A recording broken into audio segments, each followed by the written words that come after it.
कि प्यार का इतिहास के कहानी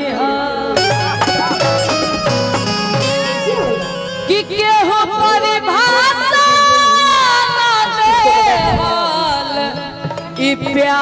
प्यार के प्यार तो गंगा जी के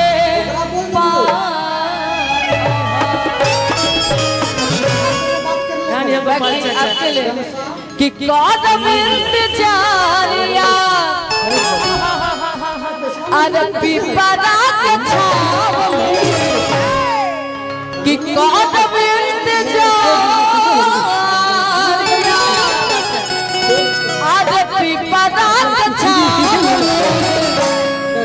कव्या जी कि मिले खातिर सुन लिए कि काजल लगे किरकिरा सुरमा सहा जाए कि काजल लगे किरकिरा सुरमा सहा न जाए और जिस नैन में कव्या बसे मोहब्बत करके दूजा। थैंक यू सो मच कि कौन इंतजारिया आज पिपरा के छाव में ऐसा हाथ मार दे कि लगे दिल में करेजवा फाड़ के कि मिले खातिर जय हो मिले खातिर जय हो पलमुआ के गाँव मिले खातिर पलमुआ के गाँव मिले खातिर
बहुत धन्यवाद बहुत धन्यवाद। हम तुमसे हुआ है प्यार हम क्या करें हम तुमसे हुआ है प्यार हम क्या करें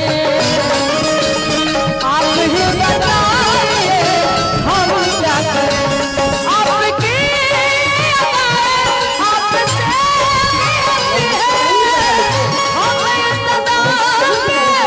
क्यों न मरे हम तुमसे हुआ है प्यार हम क्या करें हम तुमसे हुआ है प्यार हम क्या करें आप ही बताइए हम क्या करें।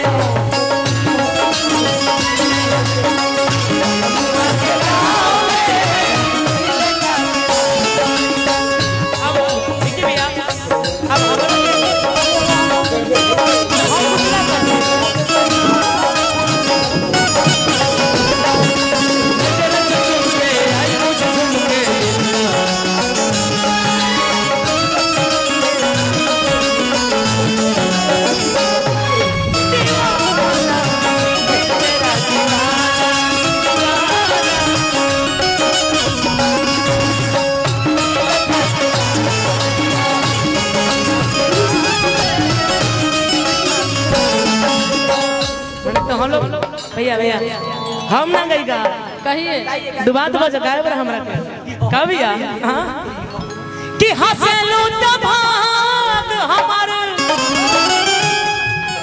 हर जाग जाए। इन्होंने मेरे बारे में बड़ाई किया है तो मेरा फर्ज बनता है भी कि भैया कि हम भी इनकी बड़ाई से स्वागत करें। क्योंकि कलाकार हैं हम दोनों लोग यार, पहले तो हम दोनों बहन हैं। आइए कि हौसला तबाग हमार जाग जाए,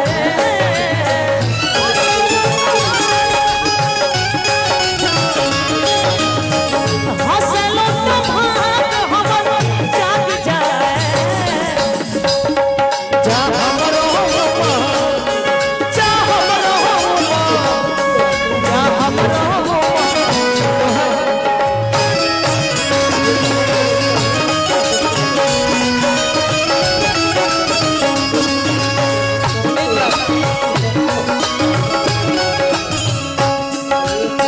बड़ा अच्छा लाइन बोले, हंसलू तो भाग मेरे बारे में अच्छा बोला। हम आपके लिए कहना चाहेंगे, आपका हंसी, आपका अदा, आपका नक्श बड़ा प्यारा है। मेरे कहना क्या है, हंसलू तो भाग जाग जाए, हंसलू तो भाग जाग जाए।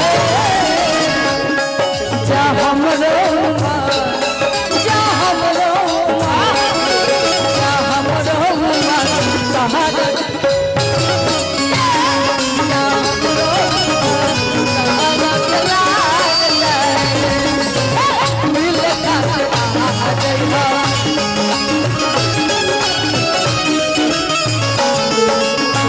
बाकी बड़े सुंदर भाव में लेकर बताओ सर कहता का नैना बेचैन बात देखे खातिर काब से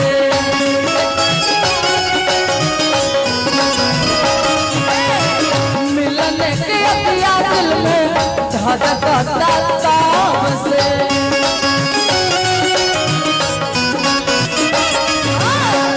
नैना बेचैन बात देखे खातिर काब से मिलने के अतिया दिल में धड़कता ताब से प्यार के हिलकोरा मारब मेहिया के नाव में, प्यार के हिलकोरा मारब मेहिया के नाव में।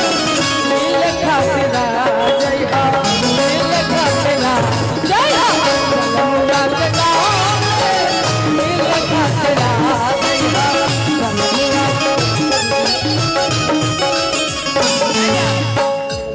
आपने बहुत अच्छा भाव बोला था। पहले बड़ू बा हर के प्यार के निशानी दे हब, हर पायल तो हर पाँव में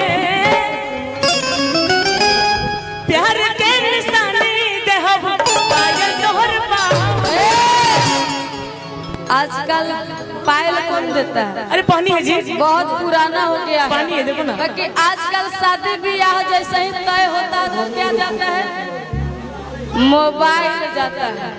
तब भेज दो प्यार के निशानी तत्काल ये राजा जी अमनवा करे पोती आई